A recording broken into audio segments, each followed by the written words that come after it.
तो आज हम लोग बात करेंगे प्रोपोर्शन के बारे में। तो प्रोपोर्शन क्या होता है? तो प्रोपोर्शन एक बहुत ही सिंपल सी चीज़ होती है। प्रोपोर्शन ही मतलब इक्वालिटी ऑफ टू रेशियोज़। अगर आपको रेशियोज़ दिए गए हैं A:B और C:D और अगर A:B इक्वल्स टू C:D है, तो हम बोलेंगे कि A, B, C और D क्या है? इन प्रोपोर्शन है। इसको रिप्रेज़ेंट कैसे किया जाता है? तो A, B, C, D अगर प्रोपोर्शन में है, तो उसे हम रिप्रेज़ेंट करेंगे A:B प्रोपोर्शनल टू C:D। ठीक है ना? तो इन प्रोपोर्शन की टर्म्स में से ए बी सी डी इन सबको कहा जाता है टर्म और proportional. A B C D को हम कहेंगे टर्म्स या प्रोपोर्शनल। ए को कहेंगे हम first term of the proportion, B को कहेंगे सेकंड टर्म, सी को कहेंगे थर्ड टर्म और डी को कहेंगे फोर्थ टर्म।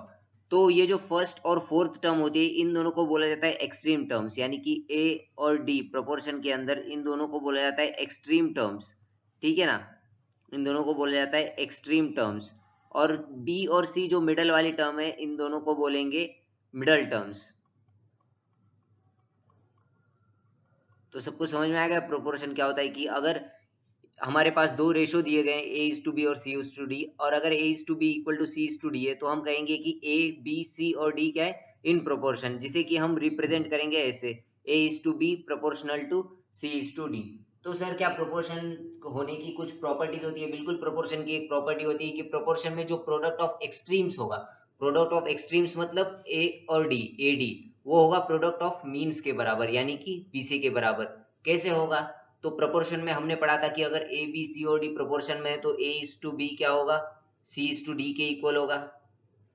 सही है ना? ये इसका प्रूफ है। ठीक है, हमने ये पढ़ा था ए इज टू बी क्या होगा? सी इज टू डी के बराबर। तो ए इज टू बी को हम लिख सकते हैं ए बाई बी, ये इक्वल हो जाएगा सी बाई डी के। तो A D equal to B C हो जाएगा यहाँ से। तो अगर ए बी सी और डी प्रोपोर्शन में है तो प्रोडक्ट ऑफ एक्सट्रीम्स हमारा क्या होता है? प्रोडक्ट ऑफ एक्सट्रीम्स इक्वल होता है प्रोडक्ट ऑफ मीन्स के, यानी कि ए डी इक्वल होता है बी सी के।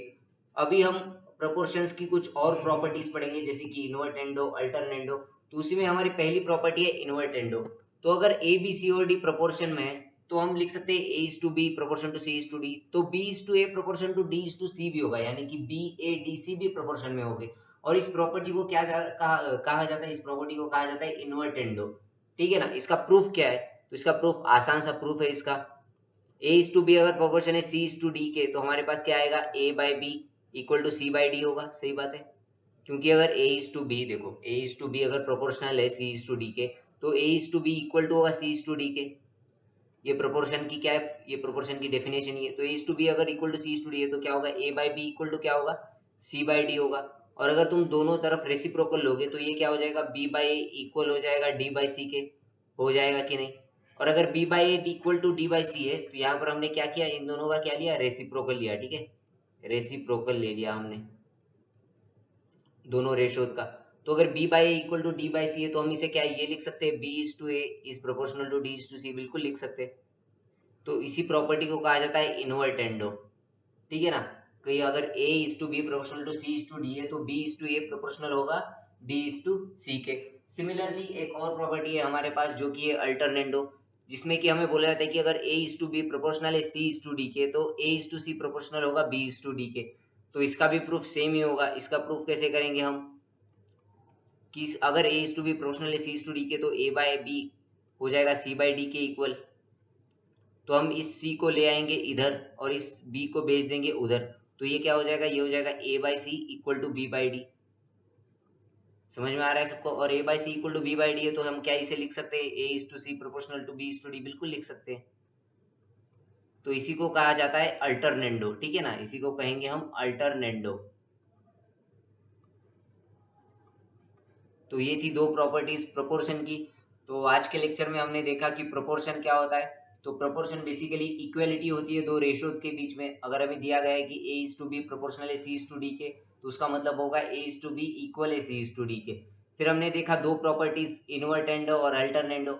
इन्वर्टेंडो में क्या होता है? ए इज टू बी अगर प्रोपोर्शनल है सी इज टू डी के तो इन्वर्टेंडो में हम क्या करते हैं? इनवर्स करते हैं दोनों का, यानी कि बी इज टू ए क्या होगा? प्रोपोर्शनल होगा डी इज टू सी के। उसके बाद हमने देखी अल्टरनेंडो।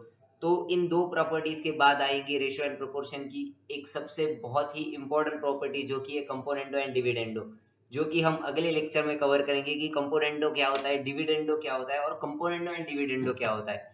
ठीक है, तो आज का लेक्चर देखने के लिए आपका थैंक्स फॉर वॉचिंग। और वीडियो पसंद आया हो तो वीडियो को लाइक करें, शेयर करें और चैनल को सब्सक्राइब करें। और मैं मिलता हूँ आपसे अगली वीडियो के अंदर कंपोनेंट और डिविडेंड को लाते हुए। तब तक के लिए बाय बाय।